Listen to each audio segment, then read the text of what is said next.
Missouri Governor Mike Parson joined more than a dozen other Republican governors in holding a press conference in Texas to criticize the federal government's migration policy. He claims it's an issue affecting all states, not just ones bordering Mexico. This border battle brings us to our cover story tonight. A planned announcement this afternoon was postponed in response to yesterday's deadly shooting in Kansas City, but Governor Parson says he still plans to send more resources to the southern U.S. border. Texas has become a flashpoint in the crisis, particularly at Shelby Park in Eagle Pass. The state has refused to remove razor wire fencing and other barriers at the site to impede illegal immigration, despite the Supreme Court's ruling. In January, we told you the U.S. Supreme Court ruled the federal government can remove parts of the razor wire barrier installed by Texas to keep migrants from crossing the U.S.-Mexico border illegally. Well, now the Biden administration is demanding Border Patrol agents be given immediate access to the park to help process migrants. A sticking point in negotiations for a bipartisan deal on immigration has been the president's ability to let people into the country through humanitarian parole. Missouri senior Senator Josh Hawley and other Republican officials blame the southern U.S. border crisis on the rising rates of deaths related to fentanyl, a deadly opioid. I want the flow of drugs and people to stop right now because it is hurting us. As I say, it's literally killing people, the drugs in Missouri. Reporting by First Alert 4 uncovered that's not exactly what is happening. In 2021, the United States Sentencing Commission reported 86.3% of convicted fentanyl drug traffickers were in fact U.S. citizens. That was 10 times greater than convictions of illegal immigrants for the same offense. Meanwhile, U.S. Customs and Border Protection reports more than 90% of fentanyl seizures happened at legal crossing points or vehicle checkpoints, not on illegal migration routes.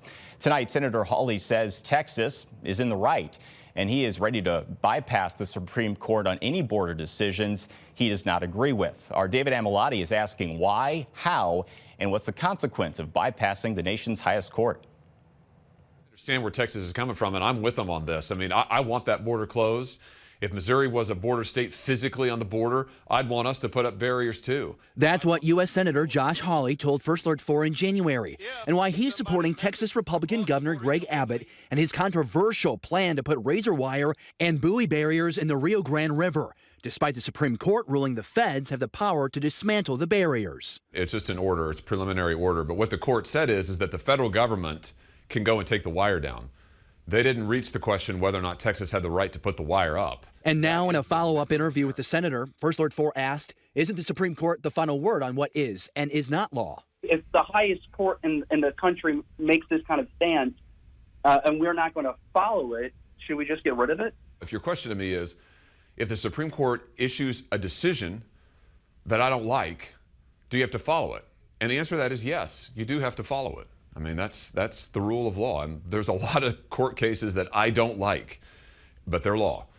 And that's just how it is. But in this case, we're talking here about an order. So an order about whether the federal government can take down the wire. So can the federal government take down the wire? Yeah, they can. The court said they can.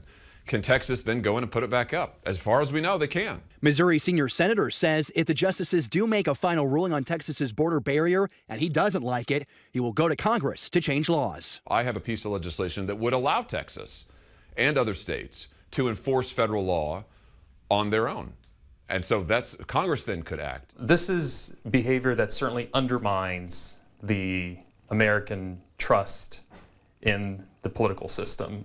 International relations and national security expert Danny Balo, a professor at Webster University here, says it's dangerous for lawmakers to pick and choose what actions by the Supreme Court to follow. Today it's an immigration focus, and tomorrow it could be another potential policy area. Balo says an order is no less important than a ruling, and that Hawley's stance undermines the constitutional regime in this country. The federal government is the sole entity that's responsible for border protection and matters of foreign policy.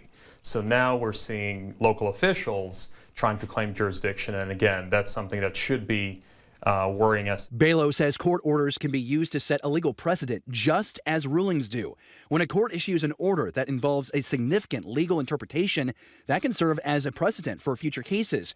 He says other courts or the same court may look at such orders for guidance and ignoring that has dangerous consequences. The United States is a country that's based on rules, and these rules have been established for many decades and hundreds of years now, and we know what the jurisdictions are with regard to the different entities in the country. And when we see this erosion of the rules, we're going to see the erosion of the functioning of the United States as we know it today. David M. Malati, First Alert 4.